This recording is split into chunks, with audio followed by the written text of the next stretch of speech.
Assalamualaikum warahmatullahi wabarakatuh. Selamat siang. Jumpa lagi dengan kami dalam acara Kolbun Salim. Siang hari ini jumpa lagi dengan saya, Sam, yang akan memandu acara Kolbun Salim, persembahan dari NTV kerjasama dengan PC MDSRA dan para dai-dai muda di Banyuwangi. Nah, kali ini tema yang akan dibawa yaitu tentang jihad. Apakah jihad itu memerangi orang kafir? Yang mana itu sudah datangkan pemateri yang sudah pernah melakukan perjalanan jauh ke negeri seberang, tahulah tentang jihad-jihad dalam berbagai konteks dan teksnya.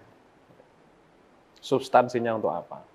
Kita sudah datangkan yang dulunya menjadi host, sekarang multi talent bisa menjadi pemateri. Assalamualaikum Gus. Waalaikumsalam warahmatullahi wabarakatuh. Gus Iqbal. Selamat siang Gus. Selamat siang. Apa kabar? Alhamdulillah sehat. Gus Sam gimana ini? Sama. Alhamdulillah. Terlihat ceria ya? Iya, harus Gus.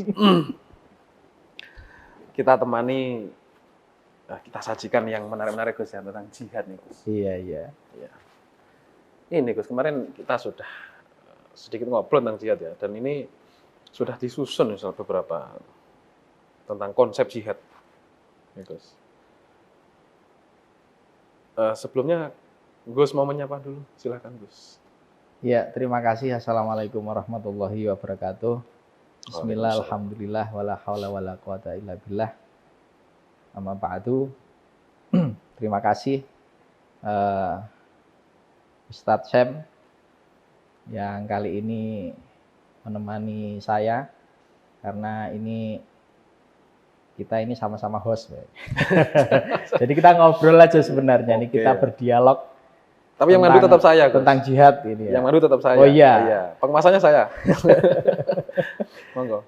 Jadi kita membicarakan tentang jihad, kenapa kita perlu mengangkat ya walaupun banyak sekali sebenarnya sudah dibahas tentang jihad, tapi saya kira ini penting untuk kembali kita sampaikan, terutama pada teman-teman muda ini Gus. Ya. Kita kan di Rijalul Ansor ini kan bergeraknya di kaula muda, di mana anak-anak muda ini masih butuh banyak untuk belajar, termasuk kita juga, terutama di dalam memahami konsep jihad, ya kan. Kita tahu belakangan banyak sekali yang memahami jihad itu sangat sempit. Ya.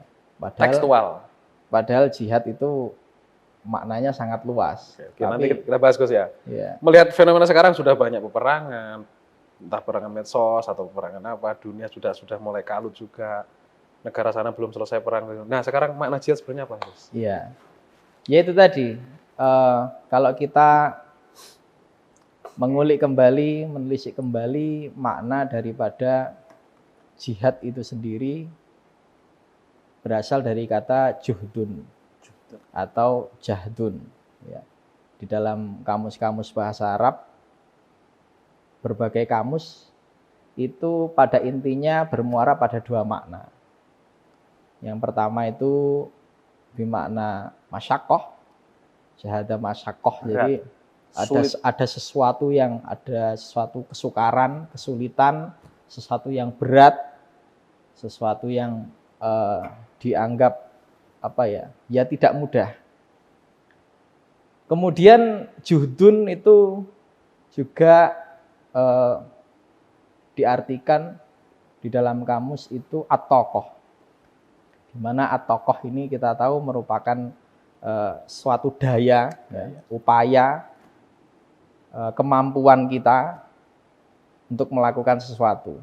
Makanya jihad kemudian itu adalah merupakan daya upaya kita untuk mencapai sesuatu tadi dengan maksimal, dengan penuh perjuangan untuk mencapai suatu target itu.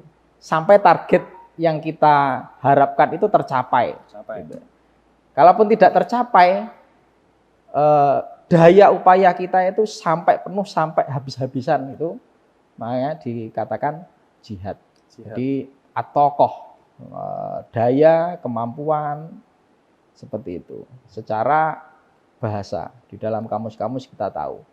Makanya seseorang yang berjihad itu pasti melakukan segenap daya upayanya untuk tadi menggapai sesuatu. Kalau misalnya dia berjihad di dalam ilmu, itu dia akan habis-habisan dalam mutola'ah, dalam belajar untuk mencapai targetnya kefahaman tadi.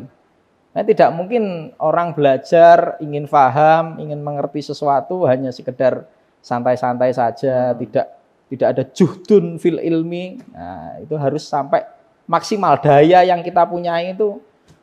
Makanya daya pikir, daya harta, daya semuanya yang kita punya itu merupakan jihad gitu. Di Al-Qur'an juga banyak dikatakan bahwa tidak melulu yang difahami dalam arti sempit sekarang jihad itu adalah perang gitu kan. Jadi terkadang jihad itu dimaknai dengan jihad bilmal, jihad dengan anfus, segala totalitas kita yang ada, jihad ilmu tadi, banyak. Jadi memaknai jihad itu tidak sebatas perangan. Bahkan yang diartikan perang di dalam Al-Quran itu sangat sedikit dibandingkan arti-arti yang lebih luas tadi, arti-arti jihad. Arti perang hanya mungkin di dalam ayatul qital itu saja. Karena dari maknanya itu memang kesungguhannya itu dulu ya? Iya, kesungguhannya itu. Jadi makna harb atau makna perang itu tidak lebih banyak daripada makna-makna jihad dengan harta, dengan kemampuan yang kita punyai. Anfus itu kan segala totalitas kita. Ada daya pikir kita, makanya dinamakan ijtihad, itu kan. Itu dari akar kata juhdun. Ijtihad, kemudian mujahadah, bagaimana kita takarub kepada Allah Subhanahu wa taala itu kan dengan daya kalbu kita. Jadi jihad tidak melulu dimaknai dengan peperangan apalagi pembunuhan. Karena Imam Mujahid itu nggak pernah membunuh. Ya. Imam Mujahid seorang ulama ahli fikih juga itu kan nggak pernah membunuh juga kan. Tapi namanya Mujahid kan gitu. Iya. Saya teringat Gus masalah makna dari jihad. Itu jika ada bermakna kesungguhan, itu juga ada padanan yaitu jadda, seperti man jadda wa jadda. Itu kalau versi saya teringat kita pernah ngobrol tentang Syekh Quraisy ya. Yai Quraisy ya, tentang makna yang berhubungan dengan apa itu? Jahada itu gimana Gus? Oh iya, ya memang kalau kita tilik banyak ya kitab-kitab di dalam ilmu-ilmu tafsir terkait kata-kata yang terbentuk dari satu mustaq yang huruf-huruf yang mirip itu biasanya berdekatan maknanya, termasuk jadda tadi kan kesungguhan, ya, gitu. Jahada atau mungkin tahajud itu kan kesungguhan kita bagaimana untuk mendekatkan diri kita kepada Allah. Sama seperti tadi mar'ah itu kan artinya perempuan, juga mir'ah itu kan kaca, artinya perempuan itu juga sebagai refleksi kita untuk mengaca diri. Bagaimana kita berhubungan dengan istri kita, yaitu ada istiqoq yang hampir mirip, kemudian pasti punya akar kata yang sama. Arti dari sebuah kata yang saling berhubungan. Ya, termasuk jihad tadi. Makna jihad situ ya. Jadi memang jihad itu harus mengandung kesulitan secara kalau mengandung makna. Ya, masyaqqah tadi. Sama dengan enggak apa itu? Musyaddad, bisa enggak? Ya, kalau syadid itu kan ya dalam arti ya kesungguhan juga, dalam arti kesungguhan dalam konteks bahasa Arab. Kalau kita melakukan sesuatu dengan serius ya juhdun syadidun gitu. Jihadnya benar-benar sungguh-sungguh gitu kan. Diperkuat dengan syadidun. Iya, ditakkiti lagi kan begitu. Artinya itu tadi kalau kita kembali kepada makna sesungguhnya daripada jihad itu tidak dalam arti sempit, dalam arti perang yang banyak difahami oleh bukan banyak sebenarnya beberapa kelompok saja yang mungkin tidak banyak atau tidak meneruskan bacaannya atau mungkin karena kepentingan-kepentingan tertentu sehingga memaknai jihad itu hanya sebatas peperangan. Jadi seseorang itu memang jihad ya. Jihad itu kalau kita tilik lagi memang ruh di dalam Islam itu sendiri adalah jihad gitu kan.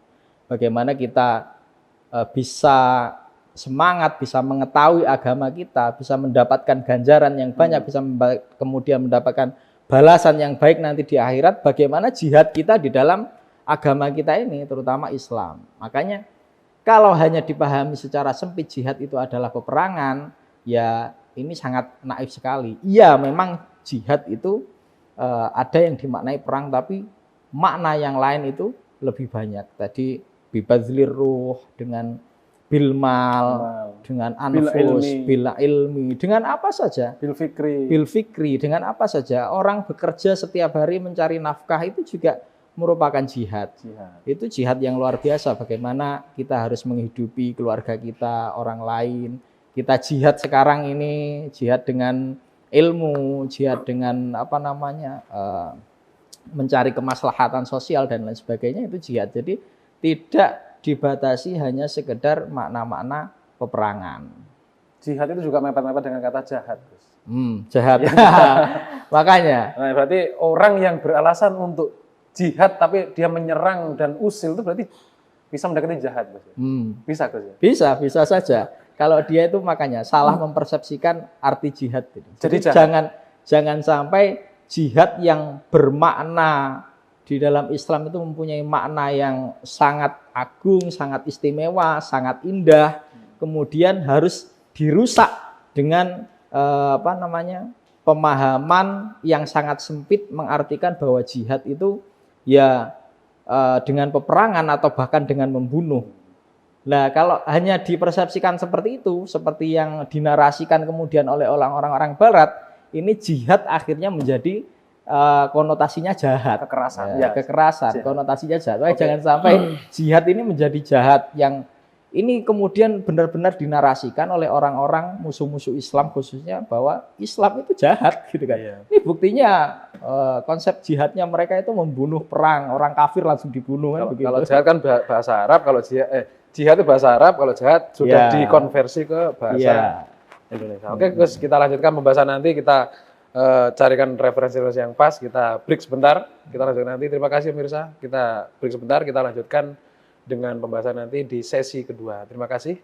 Oke.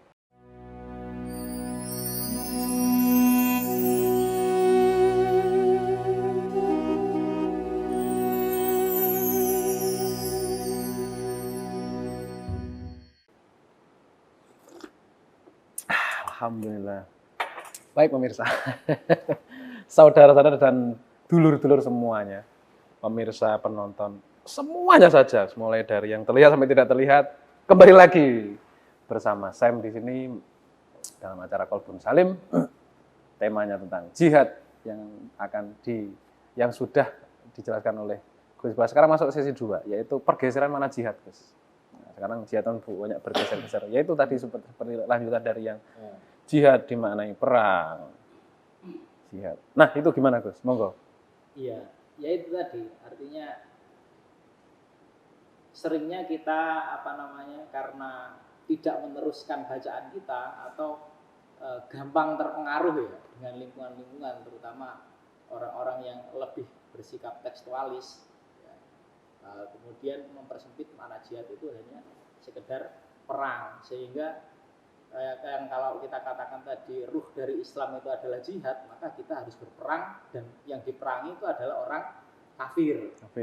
Pokoknya kalau ada orang kafir perang, kita bunuh. Pokoknya perang ya, kita harus bunuh. Soalnya di ayatnya di Al-Quran seperti itu. Alasannya kan kadang begitu mereka itu. dengan memakai dalil-dalil Al-Qur'an, misalnya waqtulul musyrikina haitsu wajadtumuhum gitu kan. Bunuhlah orang-orang musyrikin, perangilah gitu, dimanapun kalian menemukan mereka gitu kan. Dan diartikan sangat tekstualis sekali, sehingga wah bener ini di dalam Al-Quran itu ternyata kita harus membunuh orang-orang musyrik, orang-orang kafir. Gus menemukan berapa ayat di Al-Quran tentang jihad itu? Banyak sekali, terutama jihad yang sebenarnya bermakna perang. Ayatul Qital itu sekitar mungkin kalau tidak salah di dalam mafhumul jihad itu yang bermakna harb, perang itu hanya sekitar ada 4 gitu ya. Selainnya itu teksnya berbunyi harb. Berbunyi harb. Ya qital yang bermakna harb gitu ya. Tapi yang perang, teksnya berbunyi jihad, ada kata-kata jihad. Menjumpai berapa? Dikatakan katanya ada sekitar 41. Cuma nanti bisa dilihat lagi. Yang paling simpel mungkin menemukan kata jihad sendiri. Ya misalnya wajahidhum bihi jihadan kabiro, itu kan tidak diartikan semerta-merta adalah perang memerangi orang-orang kafir. Itu pada jihad wajahidhum bihi jihadan kabiro, para ulama itu menafsirinya bihinya itu dengan Al-Qur'an. Oh begitu. Jadi jihad yang pertama jihad untuk diri sendiri, yaitu kita ngaji itu ya. Nah, ya salah satunya kita harus ngaji. Oh gitu. Ya kayak kita sekarang ini lagi ngaji lah itu. Siap, betul. Jadi harus lebih banyak membuka wawasan kita, ternyata tidak hanya dipersempit untuk memerangi orang-orang kafir. Kita lihat dalam memahami ayat itu kan harus kita lihat asbabun nuzulnya. Kemudian ayat itu masih bersifat umum atau khusus. Yang saya sebutkan tadi, ayat itu di dalam Ibnu Katsir misalnya ditaksis dengan ayat yang lain, itu adalah wa in qataluhum faqtuluhum. Kalian itu bisa memerangi orang-orang itu ketika kalian diperangi. Nah, konteksnya adalah Islam itu mensyariatkan jihad bermakna perang itu adalah ketika kita itu diperangi, atau ada orang musyrik yang menyalahi nizamul am, aturan-aturan umum, undang-undang, perjanjian, naqdul ahdi, merusak perjanjian. Bukan hanya itu, malah kemudian menyerang orang Islam baru. Itu yang kita perangi pada konteks zaman Nabi disyariatkan untuk berperang. Karena melindungi diri. Iya, karena melindungi diri. Li daf'il udwan warad itu biang gitu kan. Untuk melindungi diri dari serangan musuh. Betul. Dari serangan musuh untuk melindungi diri. Makanya sifatnya itu tidak ofensif ya. Iya. Tidak langsung menyerang, tapi lebih defense. Oke. Dalam sejarah kita pernah membaca tentang awal dari kerusuhan umat Muslim dengan Yahudi itu karena kisah di Bani Mustalik itu, Bos. Gimana? Itu kan tentang yang pernah saya baca itu, tentang pengkhianatan. Cocok ini ya. Wah, pengkhianatan. Jadi karena orang Bani Mustalik itu mengkhianati perjanjian hanya sepele karena masalah wanita itu, di pasar wanita dibully lah katakan sekarang. Dibulinya itu pelecehan lah katakan. Bajunya dikaitkan pada ketika dia berdiri sampai melorot lah, mungkin kebuka. Itu yang saya baca. Terus kemudian itu ada di kitab sejarah karangan dari Syalbuti kan. Syalbuti di bab pengkhianatan orang-orang Bani Mustalik, orang Yahudi.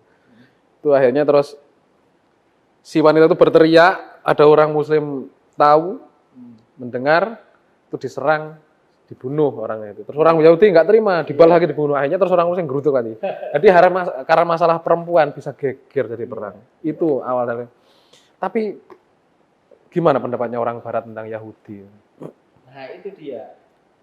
Kalau ini tentang Yahudi atau tentang peristiwanya aja. Nah itu makanya narasi yang paling dibuat dikembangkan oleh orang-orang yang, kalau kita ngomongin Barat kan nggak semuanya itu membenci Islam. Kita katakan yang tidak suka atau tidak tahu atau yang membenci Islam lah, itu menggunakan narasi Islam menghajar, membunuh orang-orang Yahudi, mengatakan bahwa Islam itu agama yang suka penumpakan darah, gitu kan. Ya, dari peristiwa setelah perang Ahzab itu kan terjadi pembunuhan yang lumayan banyak gitu. Kaum umat muslim membunuh orang Yahudi. Padahal itu adalah hasil dari permintaan orang Yahudi sendiri ketika mereka menyerah kepada Rasulullah. Ya sudah menyerah kalah perang begitu. Ya sudah, saya minta kebijakan Rasulullah, terserah jenengan saya mau apakan gitu kan. Tapi juga ada kan sekelompok orang Yahudi yang sudah menyatu dengan Rasulullah, kan ada kan? Ada, makanya itu ketika mereka orang-orang Yahudi yang menyerah itu menyerahkan kebijakannya, keputusannya kepada Rasulullah, apa yang dilakukan Rasulullah? Nah itu gimana? Tapi tidak Rasulullah yang memberikan vonis itu. Serta-merta langsung? Tidak serta-merta Rasulullah yang memberikan vonis itu, tetapi dari kalangan Yahudi yang sudah ikut pasukan Muslim. Yang sudah Muslim, yang sudah Islam, dari kalangan Yahudi. Sa'ad bin Mu'adz kalau tidak salah itu ya. Pimpinannya? Orang Yahudi yang sudah di dalam pasukan Islam. Artinya dia ikut menyerang orang-orang Yahudi yang musuhnya orang Islam itu. Setelah mereka itu dikepung dan menyerahkan diri, yang memvonis itu bukan Rasulullah tapi orang Yahudi tadi, suruh mati. Sa'ad bin Mu'adz. Nah, ditanyain, Rasulullah bertanya, apakah kalian itu menerima jika yang memvonis itu dari yang dulu pernah menjadi kelompok kalian? Ya mereka setuju. Dan apa yang divonis oleh sahabat Sa'ad bin Mu'adz ini? Kalau kalian setuju, maka saya akan memberikan vonis kira-kira bahasanya seperti itulah. Untuk orang-orang dewasa itu maka semuanya dibunuh. Untuk orang-orang dewasa dibunuh. Terkecuali perempuan, anak-anak, orang tua. Itu menjadi tawanan orang-orang Muslim. Nah, di satu sisi itu yang dibuat narasi oleh orang Barat supaya menampakkan wajah Islam itu ya buruk, terjadi pembunuhan, pembantaian. Padahal hukuman itu sebenarnya adalah hukuman yang sangat diterima oleh orang-orang Yahudi. Karena mereka sudah tahu dalam kitabnya sudah gitu. Karena di dalam kitab Perjanjian Lama, di dalam kitabnya orang Yahudi, ketika ada seorang pasukan yang menang, ya dibunuh. Ya dalam kisah Tolut Jalut itu. Itu artinya dibunuh. Dan itu ternyata tidak semua dibunuh. Di dalam Al-Quran itu saya lupa di ayat berapa, tapi dikatakan tidak semuanya dibunuh, tapi sebagian ditawan oleh para beberapa mufasir. Yang dibunuh itu adalah yang membawa senjata, gitu. Jadi kemudian fakta ini dibelokkan oleh orang-orang yang membenci membenci Islam, bahwa Islam itu agama yang teroris, agama pembunuh, dan kejam. Kejam. Jadi gini, padahal itu sangat adil sekali, sangat bijak sekali. Ini Gus, tentang Rasulullah tadi tidak serta-merta langsung beri keputusan diserah pada orang. Saya punya pendapat gini, Gus. Karena Rasulullah itu salah satu tugasnya di dunia adalah li'utam memakarimal akhlak sama rahmatan lil alamin. Itu yang paling viral. Dari sebab itu Rasulullah kan bukan tujuan untuk membunuh semua manusia yang nakal, enggak. Iya kan? Jadi Rasulullah itu gimana, Gus? Kalau saya punya pendapat gini. Rasulullah itu jihad paling besarnya Rasulullah adalah memerangi kebodohan. Setuju enggak ya? Iya, setuju. Karena yang Rasulullah turun di bawah kan didik kan? Iya. Bukan memerangi kan? Iya kan? Lah, tapi sekarang orang Muslim itu rata-rata dianggap terus juga karena ada pelaku orang Muslim sendiri yang tiba-tiba gampang menyerang dengan berpakaian mengatasnamakan Muslim gitu loh, Gus. Mengatasnamakan agama. Iya. Padahal Rasulullah sendiri dalam perang pun dalam catatan Rasulullah seakan-akan hampir tidak pernah membunuh, hanya satu kali orang atau gimana itu. Makanya penting bagi kita itu untuk mengetahui konteks sebab nuzul. Makanya kenapa di dalam Al-Quran jihad itu tidak hanya satu arti tapi banyak makna. Tetapi juga tidak menafikan bahwa jihad itu juga perang. Kita harus menyesuaikan konteks kita yang harus kita jihadi itu sekarang apa. Nah, apakah kita ini negara perang? Kan bukan, kita negara yang damai saja. Lantas masalah yang terjadi sekarang apa? Misalnya kebodohan. Yaitu jihad kita yang paling besar adalah memberantas kebodohan dengan belajar.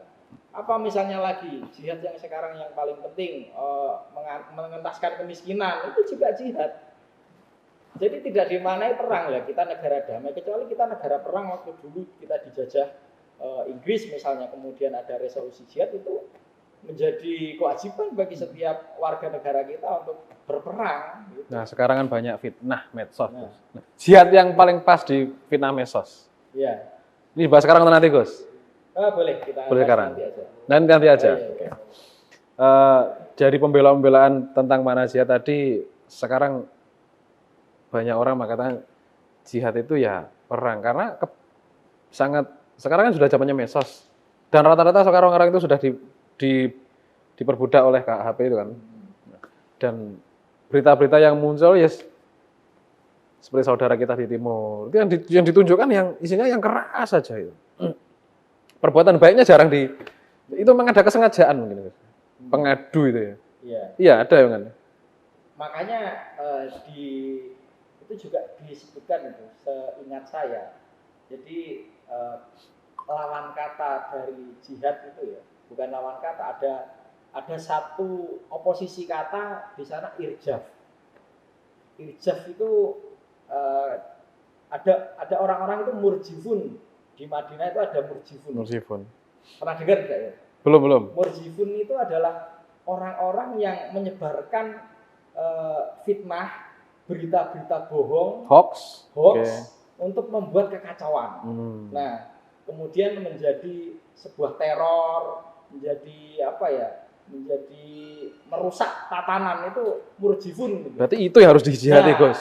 Dalam konteks sekarang ya ini, ya orang-orang membuat hoax, itu juga harus diperangi. Kita harus dijihati. Ya? Harus dijihati. Seperti kita ini sedang berjihad juga ya. Kita kan sungguh-sungguh, Gus ya. Supaya jihad dalam makna yang sangat agung di dalam Islam ini tidak hanya dimaknai hanya sebatas kekerasan, tidak hanya sebatas pembunuhan, peperangan, tidak, banyak sekali. Makna jihad itu sangat agung, sangat indah di dalam Al-Qur'an. Dengan hikmah-hikmahnya, tujuan-tujuan jihad di dalam Islam itu luar biasa. Jadi, kalau sekarang jihad dipadankan, disejajarkan dengan perang. Sekarang di mana perang, Gus? Perang yang ada bermakna harb, ada khasm. Kalau sudah perang besar, nah perang itu ada perang tingkat wilayah, ada perang tingkat keluarga, perang tingkat dunia. Dari tingkat dunia dulu, tingkat dunia, terus tingkat ke regional, terus tingkat ke negara, tingkat interlokal, ya sampai RT, terus perang keluarga, perang antar teman. Kita bahas nanti, Gus ya. Oke, kita bahas nanti. Menarik. Ya, menarik sekali, Gus ya. Terima kasih pemirsa, inilah semakin menarik pembahasannya bersama Gus Iqbal dalam arti jihad. Nanti kita tunggu pembahasan jihad dalam berbagai tempat jihad, kondisi jihad, dan wilayah jihad itu di mana saja. Terima kasih. Kita lanjut di sesi ketiga nanti. Kita cukupi sesi kedua setelah yang akan lewat ini.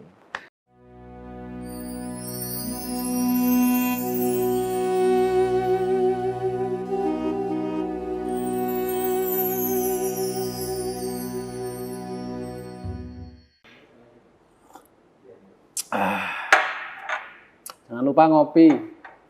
Balik lagi di sesi ketiga. Kita bahas yang santai aja. Tadi kenceng banget masalah jihad itu. Karena jihad itu kayak semangat Gus Iqbal. Sekarang agak slow. Ya, biar tahu teknis jihad itu juga perlu rofa, perlu nasab, perlu jar, juga perlu jazm. Iya, boleh. Ini bahas teknis, Gus ya. Ini Gus. Ini ada referensi yang saya simpan di HP nih ya. Tentang tata cara jihad. Dan siapa sih sebenarnya musuh-musuh kita yang harus dijihadi? Apakah harus orang kafir? Atau kita musuhi siapalah? Tolong jelaskan tentang siapa yang pertama harus kita musuhi dulu itu siapa? Sasarannya itu siapa? Objek yang dijihadi. Ya tadi sudah beberapa kita singgung ya.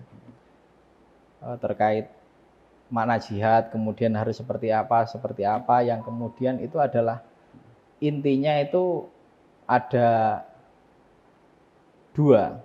Jadi satu tadi, selain jihad di dalam medan perang, itu adalah jihad melawan diri kita sendiri.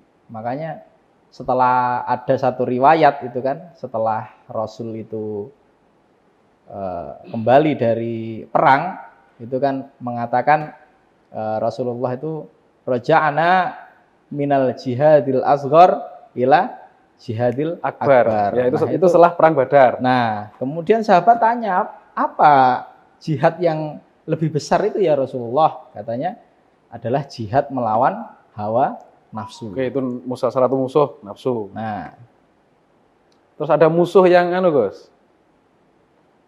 Ya, apa itu ayatnya yang saya lupa. Artinya setan itu musuh nyata bagimu. Oh iya, lakum adu mubin itu ya. Iya, makanya termasuk jihad itu selain hawa nafsu kita sendiri atau banyak dikatakan ya setan di dalam diri kita sendiri, ya juga melawan dari kepungan-kepungan syayatin. Jadi bisikan-bisikan untuk melakukan hal-hal yang buruk itu juga merupakan jihad. Sihir-sihir itu. Sihir-sihir ya boleh ini pakar sihir kan. Wah, udah. Ada lagi. Pakar sihir itu juga jihad gitu kan. Jihad untuk melawan syayatin. Kalau saya pakar setan. Saya pakar sihir, Gus. Bukan sihir. Ya, jadi memang juga dikatakan Nabi itu adalah al-mujahid, orang-orang yang berjihad itu ya. Setelah kemudian dari perang itu melawan nafsu, hawa nafsu di dalam diri kita sendiri, juga melawan setan-setan. Nah, yang paling berat itu adalah melawan diri kita sendiri. Dikatakan oleh Syekh Ahmad Thayyib itu jihad dalam arti perang dan dalam arti melawan diri sendiri itu amrun mantikiyun. Itu adalah perkara yang sangat logis gitu ya. Bagaimana kita mau bisa berperang di medan perang ya, melawan banyak musuh, banyak orang, sedangkan kita jihad melawan diri sendiri kita tidak mampu. Makanya Rasulullah itu selalu bertanya kepada para sahabat ketika mau berperang. Tidak semua diikutkan perang. Pasti ada istisna gitu kan, ada pengecualian. Ya, saya pernah dengar itu. Dana yang disuruh rawat aja ibumu gitu kan. Artinya jihad tidak melulu di medan perang, kita merawat orang tua kita. Itu medan perangnya di situ, Bang. Jadi mana yang paling penting yang harus kita lakukan, yaitu adalah jihad yang paling utama bagi kita. Terutama sebelum semuanya melawan hawa nafsu. Seperti kalau kita kontekskan di Indonesia, dulu kan Bung Karno pernah berkata, saya dulu mudah berjuang melawan penjajah, tapi kalian nanti akan lebih berat karena melawan bangsa kalian sendiri kan begitu. Bertengkar nggak selesai sampai sekarang. Tiap 5 tahun sekali bertengkar saja gitu. Ya tapi untungnya nggak sampai pertumpahan darah lah, cuma pertengkaran mulut, pertengkaran. Nah itu ketawa lagi. Gitu. Ya memang Indonesia itu orang lucu-lucu. Ya. Oke, jadi musuhnya tadi ya nafsu, setan, terus ya orang kafir lah ya, orang kafir. Nah sekarang orang kafir, Gus. Apakah orang kafir itu ini orang kafir atau kafirnya orang, Gus? Kalau orang kafir berarti udah ada sosok. Tapi kalau kafirnya orang itu bisa mengenai kita sendiri juga, Gus. Iya. Kafirnya orang. Nah, bukan covernya buku loh ya, Gus. Kafirnya orang. Ya. Kita pernah disindir sama Gus Dur itu. Gimana? Seneng kafirnya marang liyane tapi apa itu? Kafire dhewe gak dikatain. Iya. Cara melepas kekafiran dalam diri kita.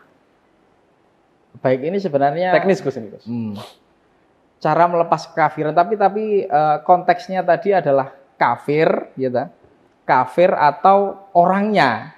Ini yang yang menjadi masalah itu yang mana? Yang kafirnya. Sekarang yang kafirnya.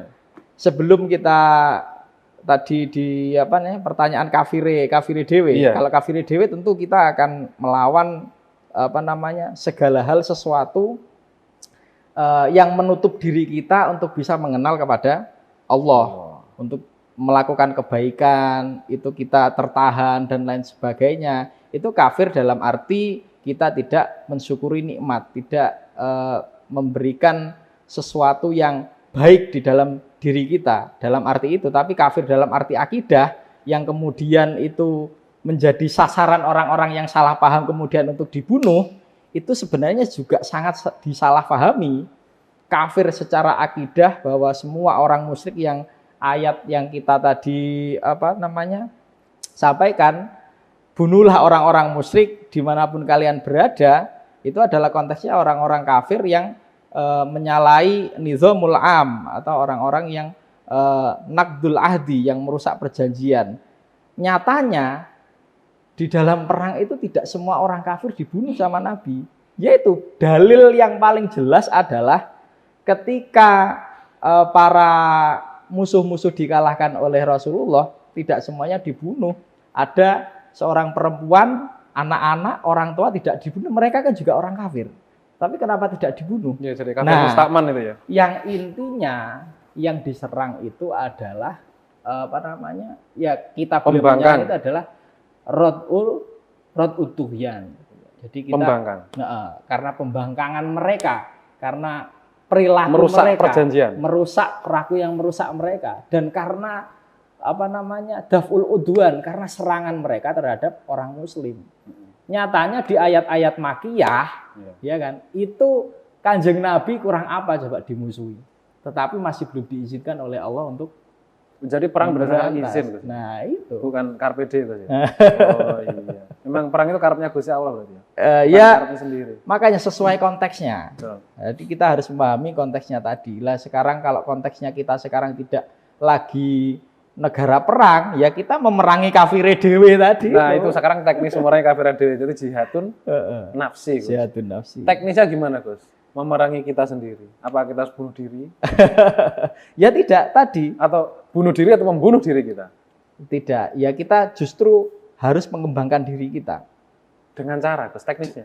Teknisnya adalah apa yang sekarang konteksnya ini paling dibutuhkan untuk yang paling kita butuhkan sekarang. Miskin lah. Miskin. Kondisi nggak punya uang, jihadnya apa ini saya? Sebelum ke yang lain, waduh ini saya lemah dalam ekonomi misalnya. Itu. Wah berarti saya harus jihad untuk mencari nafkah. Buat nikah. Buat diri sendiri, buat nikah. Kalau Kang Sem misalnya, jihadnya yang paling penting ya sekarang itu. Gitu. Misalnya, kalau saya kondisi bodoh, Gus. Nah, dalam kondisi bodoh tentunya kita jihadnya dengan belajar, dengan ilmu, dengan mengupayakan segala daya, upaya kemampuan fikir kita, tenaga kita, harta kita untuk belajar, begitu. Apa yang kita harus mengetahui apa sekarang yang paling penting untuk diri kita, yang kemudian bisa berimplikasi kepada orang lain, kan begitu. Kalau kelemahan kita di kebodohan, di ekonomi, atau di kesehatan misalnya, di lingkungan kita ternyata masih kotor, ya jihad kita adalah jihad ekologis gitu kan. Jihad untuk lingkungan, bagaimana lingkungan ini bersih, kemudian menjadi satu ekosistem yang baik untuk kehidupan, itu juga jihad. Itu Pak RT RW itu kayaknya. Iya. Ya, jadi itu. Kalau jihadnya pemerintah kan Amr bin Ma'ruf, kemudian mungkin pemerintah ya. Kalau jihadnya guru-guru mungkin ya apa namanya? Dengan mengajar. Kalau murid dari belajar sungguh-sungguh itu. Jadi konteksnya dan dia di posisi apa, Gus? Sekarang orang yang banyak organisasinya, Gus. Tujuannya paling banyak banget itu, Gus. Pahalanya mungkin banyak ya. Iya, insya Allah. Organisasi ini ikut, tapi bingung akhirnya, Gus. Sampai di grup HP itu loh. Banyak banget grupnya itu kan terus jihadnya gimana itu? Iya, yang penting jangan, kalau dalam kaidahnya itu yang pada intinya jangan tarkul aham ilal muhim gitu ya. Jangan meninggalkan sesuatu yang sebenarnya dia lebih penting untuk mengerjakan sesuatu yang penting lain. Nah, kalau sok penting gimana, Gus? Kalau sok penting itu repot itu. Karena saya sok penting. Iya. Saya di grup ini sok penting, cari muka terus kan gitu, sok penting. Padahal nggak penting orangnya, Gus. Berarti sebenarnya dia mungkin punya kepentingan sendiri. Gitu. Oh gitu, iya ya. Cari duit atau cari perhatian, Gus? Bisa jadi dua-duanya. Karena dengan viewer ada duit, Gus. Nah ini, saya main media sosial biar ada duitnya itu. Tapi penting juga nggak? Karena kalau nanti hasilnya duit itu untuk lima maslahatan nggak masalah. Penting, tapi intinya apapun yang kita lakukan jangan sampai kita itu menyakiti orang lain, gitu sajalah. Seperti hubungan tadi jihad duit tadi kan, kalau misalkan biar ada perhatian, terus ada duit, karena ini jihadnya lagi miskin itu. Gitu. Sekarang main medsos lain, sekarang perdagangan sudah di banyak yang di situ. Jadi kayak kalau guru saya itu Bib Lutfi itu menghentikan. Yang paling utama sekarang itu yang harus kita upayakan untuk diperangi yaitu kebodohan dan ekonomi, jihad ekonomi sama jihad pendidikan. Memang di kita itu pendidikannya kayak gimana sepandangnya Gus Iqbal? Ya pendidikan kita sekarang ya, kalau dari tergantung ya perspektifnya siapa. Tergantung perspektifnya siapa. Kalau sekarang dikatakan baik, bisa jadi perspektif orang lain itu tidak baik. Pada intinya, semua yang kita lakukan, yang kita sampaikan tadi, itu adalah jangan sampai jihad itu, apa yang kita korbankan, itu malah menjadi sesuatu yang buruk lagi. Misalnya jihad, kalau kembali kita ke jihad yang mengorbankan jiwa tadi ya, dalam konteks sekarang mungkin membawa bom, ingin mengebom di mana, bunuh diri. Itu menurut dia jihad, tetapi sebenarnya dia membuat kerusakan. Nah, begitu juga dengan jihad terhadap diri kita sendiri tadi. Kita sebenarnya tahu kelemahan kita ekonomi, kelemahan kita kebodohan. Tetapi ketika kita tidak tahu caranya dengan yang baik, tidak dengan menggunakan cara yang baik, akhlak yang baik, kita juga harus bisa mengukur apakah ini jangan-jangan saya malah merusak yang lain, gitu kan. Jadi etika perang atau jihad itu juga ada, iya. Enggak sembarangan. Iya, tidak enggak sembarangan. syukur-syukur dibunuh. Kamu mau Muslim enggak? Contoh Gus Ipal sekarang kondisinya lagi kafir, misal ini. Islam enggak mau, tak bunuh kamu. Ada enggak dalil yang harus ada maksa tidak, gitu? Ya itu banyak sekali di dalam Islam itu mengajarkan tidak ada paksaan. Sekarang banyak maksa, Gus. Tidak ada paksaan, makanya jangan memaksa khususnya orang untuk masuk ke dalam Islam. La ikraha fiddin, gitu kan. Tidak ada paksaan, tetapi bagaimana kita itu berdakwah dengan hikmah wal mau'izatil hasanah tadi, menunjukkan mahasinil Islam, Islam yang indah. Kita tunjukkan supaya mereka itu bisa tertarik, oh ternyata Islam itu indah ya, Islam itu baik ya. Islam itu ternyata membawa kepada kemaslahatan, bukan menunjukkan Islam itu sesuatu dengan citra-citra yang buruk. Sehingga narasi-narasi yang dibentuk tadi, kenapa orang-orang Barat itu sangat membenci Islam, karena narasinya ya Islam tadi. Yang dimunculkan, yang dilihat mereka itu bukan Islam yang santun, Islam yang indah, gitu kan. Makanya kita terutama di Kolbun Salim ini kan, kita adalah bagaimana menunjukkan bahwa Islam itu sebenarnya indah. Islam itu baik. Dan jihad juga indah. Jihad itu sangat indah sekali. Kalau sangat tahu baik. posisi dan kalau tempatnya. tahu posisi. Kita bahas nanti. Iya. Lanjut gimana? Boleh. Oke. Kayaknya masih meledak-meledak ini, kalau dibahas panjang sini Mas Jihad. Ya memang belum hukumnya, sejarahnya, iya. Banyak banget. Oke, Mirisa, ini kan tambah seru. Mungkin bisa dilanjut di lain waktu untuk perjumpanya karena terbatas. Kalau lama, besok subuh Pak, selesai para pemirsa semuanya ya. Kita selesaikan dulu di sesi 3 ini, kita lanjutkan nanti, kita ngopi dulu.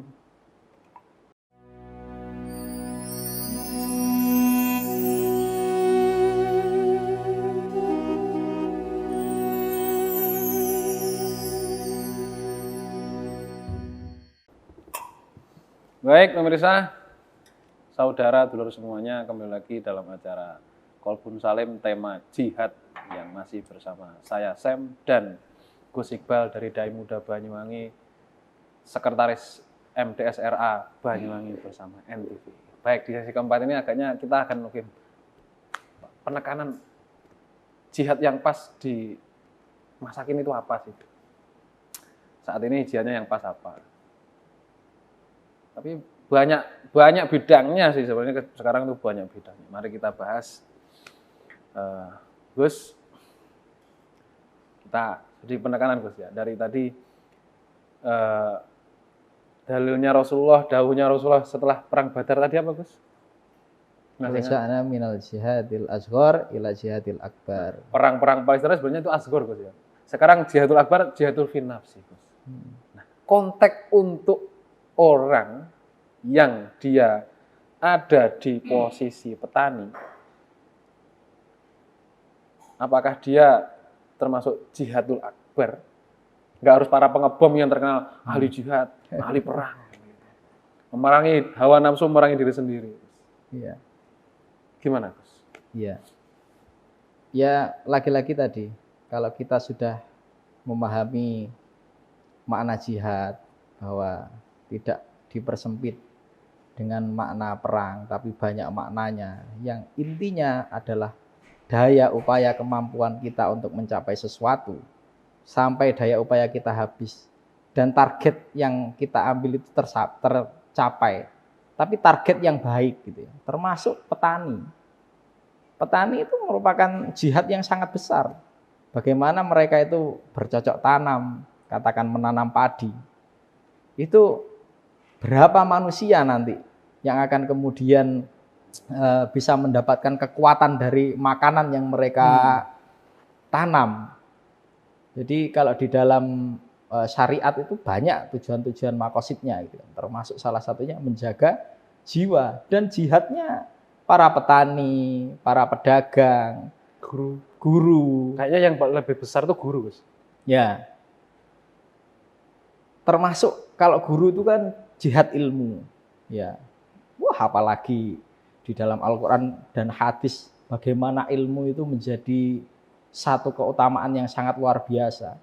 Allah itu mengangkat derajat seorang muslim itu adalah dengan ilmunya, bahkan disandingkan dengan malaikat itu kan. Syahidallahu annahu la ilaha illahu wal malaika wa ulul ilmi qaimam bil qis gitu kan. Jadi orang yang berilmu dengan malaikat itu disejajarkan dan derajatnya diangkat. Nah, jihad-jihad semacam ini yang konteks sekarang, artinya konteks di kita kan tidak perang begitu loh. Kita tidak perang. Yang perang sekarang itu di Palestina sana. Yaitu fardu ain itu, jihad itu mereka. Benar-benar jihad dalam arti perang. Wajib itu mereka. Asgor tapi, Gus. Hah? Ya bagi mereka sekarang itu yang paling besar itu sudah.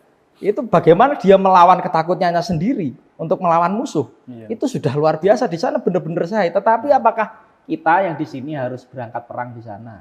Enggak. Tidak harus. Meninggalkan wilayah. Kita itu bisa berjihad karena sesama muslim dengan membantu mereka. Makanya kita di Jalul Ansor, di Ansor ini menggalang dana. Itu juga jihad itu. Jangan dikira itu apa-apaan ini. Itu enggak narik duit masuk ke kantong itu kata-kata yang enggak pas. Itu jihad itu termasuk bagaimana kita membantu. Karena penyalurannya jelas kan. Penyalurannya jelas. Yang penting di situ. Jadi semua hal itu bisa kita maknai jihad. Makanya kenapa jihad itu menjadi ruh di dalam Islam. Ya seperti itu tadi. Segala daya upaya kita curahkan untuk kebaikan. Jadi tidak harus kita berangkat sekarang ke Palestina, berperang di sana, tapi bisa dengan mengirimkan bantuan. Ya tadi itu termasuk jihad. Kita sekarang terutama tadi membahas tentang ilmu. Para pemuda ini yang paling penting adalah harus hidupnya dengan ilmu. Bagaimana seorang pemuda ini kalau tidak dibekali ilmu? Karena dia akan melanjutkan nanti kehidupannya menjadi pemimpin keluarga ini kan. Ya. Gus Syam ini sebenarnya lagi akan menjadi pemimpin keluarga. Ya. Kan dikatakan mau jihad ini, Gus. Iya, kalau sudah menikah itu faqadistakmala nisfatin. Ya, saya punya separuh agamanya itu sudah sempurna. Kenapa seperti itu? Apa yang kita pelajari sebelum menikah itu akan diamalkan di dalam kita berkeluarga. Itu jihad luar biasa. Saya punya prinsip begini akhirnya, Gus. Apa itu? Pakai bahasa Arab aja ya. Iya. Tolabul halal. Iya. Wajibun. Apa itu? Lupa saya, Gus. Jihadun nasal li tolabul halal, mungkin gitu ya. Gini, jihadul iyal tolabul halal. Bisa nggak, Gus? Ya bisa. Jihad untuk jihad untuk bagaimana kita menghidupi keluarga kita. Banyak sekali. Wajib halal, Gus ya? Wajib itu. Tidak bisa kita pakai perkara yang haram. Jangan sampai kita berbuat yang baik tapi dengan caranya buruk. Kita menafkahi keluarga itu jihad, itu baik, ya kan? Tetapi caranya haram. Nah ini salah. Makanya tadi harus dibekali dengan ilmu supaya tahu mana yang halal. Sekarang mana yang ilmu haram. malah aja halal haram sudah kayak sudah nggak ada batasan-batasan, sudah liar kayaknya, Gus. Nggak seperti serapi zaman dulu. Jadi kayaknya memang sekarang itu di masa kini itu yang pas memang jihad ilmu sama jihad ekonomi. Terutama sekarang adalah yaitu tadi jihad ilmu ekonomi. itu semua adalah muaranya adalah jihadun nafsi. Melawan diri sendiri, melawan hawa nafsu. Bagaimana hidup kita sekarang itu dihegemoni dengan sistem-sistem yang konsumtif. Nah, itu termasuk harus diperangi kita melawan diri kita sendiri. Kita disuguhkan di media sosial di mana dengan tontonan-tontonan flexing, ya kan? Bagaimana kita harus jihad melawan diri kita untuk menahan tidak seperti mereka dengan mengukur kemampuan kita. Wah, di sana flexing pakai HP iPhone, ya kan? Flexing pakai mobil bagus, kita langsung angan-angannya langsung meninggi. Wah, saya ini juga harus dapat iPhone ini. Saya juga harus dapat mobil bagus. Sedangkan posisinya dia sekarang sedang tolabul halal dengan menjual koran misalnya. Ini yang dinamakan angan-angan yang terlalu tinggi seperti itu. Nah, ini adalah jihad, dia melawan nafsunya, dirinya sendiri. Lakukan apa yang menjadi makommu, lakukan apa yang menjadi pemberianmu sekarang, ya disyukuri. Itulah jihad yang paling agung, melawan diri kita sendiri. Terutama tadi, anak-anak muda, bagaimana dia itu mensikapi perilaku konsumtif zaman sekarang ini. Makanya ada, menurut psikolog ini yang saya baca di dalam berita itu kan ya, penyakit pemuda sekarang ini setidaknya ada 3, walaupun kemudian diperlebar ya. Yaitu kalau kita tahu FOMO, kan? Fear of missing out, gitu kan. Ketika anak muda itu melihat teman-temannya healing ke Bali atau jalan-jalan kemana, terpicu pengen buat story setiap hari gitu kan. Kok enak ya jalan-jalan terus ada konten, sedangkan saya cuma di rumah saja, mau keluar nggak ada uang gitu kan. Dia langsung merasa takut ketinggalan sebuah momen gitu kan. Wah, di sana ada momen ini, saya juga harus ikut sama orang-orang. Sedangkan sebenarnya dia secara ekonomi, secara banyak hal dia tidak mampu, dia tidak bisa mengukur. Nah, itu jihad melawan diri kita sendiri. Harusnya harus bisa menahan bahwa ini tidak prioritas, ini tidak penting bagi saya misalnya. Makanya FOMO dikatakan itu, fear of missing out itu sekarang anak-anak muda. Yang kedua itu ada YOLO. YOLO itu you only live once. Kamu itu hanya hidup sekali. Ini kalau dipahami secara benar, ya bisa jadi benar. Kamu itu cuma hidup sekali, makanya lakukanlah kebaikan-kebaikan untuk mendekatkan diri kepada Allah karena nanti masih ada hari akhirat. Jadinya baik. Tetapi kebanyakan sekarang adalah you only live once. Hidup sekali itu untuk menjajakan nafsunya, mengekspresikan, untuk mencari kesenangan semata untuk dirinya sendiri. Wah, saya cuma hidup sekali. Oh, saya tak melakukan apa saja yang saya suka walaupun itu dilarang oleh agama. Oh, banyak melakukan misalnya sifah atau zina padahal itu dilarang. Kemudian segala hal yang diharamkan dilakukan, yang penting dia senang mendapatkan pujian dari teman-temannya, kan begitu. Karena kamu cuma hidup sekali gitu. Mungkin dia belum pernah mendengar cerita mati suri. Jadi semuanya kayak sekali aja. Yang ketiga Gus. Yang ketiga itu adalah FOPO. Fear of people opinion. Nah, ini yang sekarang sangat banyak dan ini berbahaya juga ini. Fear of people opinion itu termasuk bullying, membuli orang lain, ya kan? Tapi yang paling fear of people opinion itu adalah ketika ada, misalnya contoh ya, kita bergelombol 5 orang gitu kan, semuanya teman-temannya pakai HP iPhone gitu, kita sendiri pakai Android gitu kan, itu langsung kata temennya, wah hari gini kamu masih pakai Android gitu. Itu kalau mentalnya gak kuat jatuh. Nah, kalau dia tidak bisa melawan jihad nafsu untuk menahan bahwa ya saya mampunya beli ini dan ini bagi saya sudah manfaat. Saya bisa telepon orang tua saya, bisa mengabari teman-teman saya lewat WA. Sama fungsinya dengan yang punya iPhone. Dia sadar seperti itu dan kemudian dia bersyukur, dia maka akan terbebas sudah. Dia benar-benar sudah sukses dalam berjihad melawan diri sendiri. Nah, orang-orang seperti inilah yang diharapkan oleh Islam. Jadi jihad melawan diri sendiri itu yang sangat berat.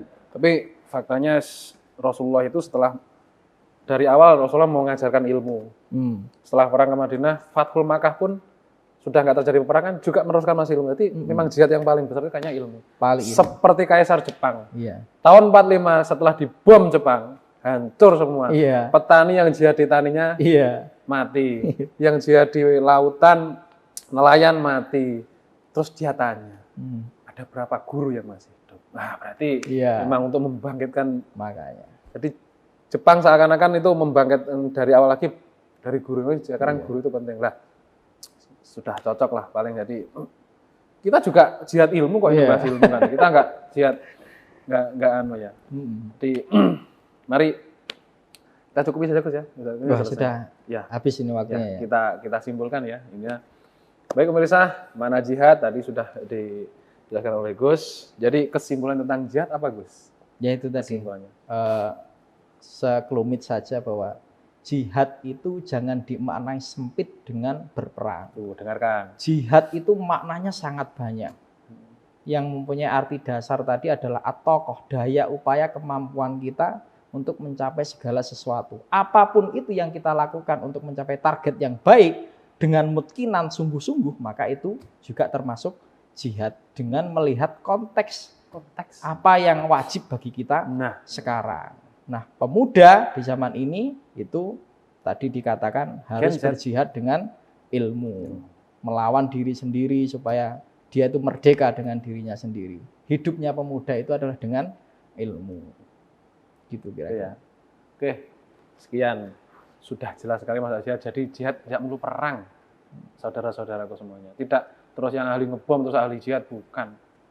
Jihad yang paling besar adalah jihad melawan diri kita, yaitu kita merdeka dari kebodohan. Sebagaimana dawuhnya Imam Syafi'i yang dinazamkan yaitu ta'alam falaisal mar'u yuladu aliman. Belajarlah, tidak ada orang yang dilahirkan dalam kondisi pandai. Efek dari kebodohan adalah kehancuran. Karena kebodohan disandingkan dengan awak, hasilnya adalah kerusakan. Bodoh disandingkan dengan pemain bola, ya kalah. Bodoh disandingkan dengan kerja di pasaran, ya terjadi kecurangan. Bodoh disandingkan pada guru, ya merusak murid-muridnya. Bodoh. Jadi jangan sampai jihad yang paling adalah kebodohan. Sadar diri bahwa kita masih bodoh, kita masih jahil, maka kita perlu belajar. Begitu Gus, terima kasih atas materinya. Kita lanjut di lain waktu dengan yang lebih lagi. Sekian, terima kasih kepada NTV, MDSRA Banyuwangi. Sekian dari saya Sam. Kita lanjutin waktu. Assalamualaikum warahmatullahi wabarakatuh. Jangan lupa ngopi dan ngaji.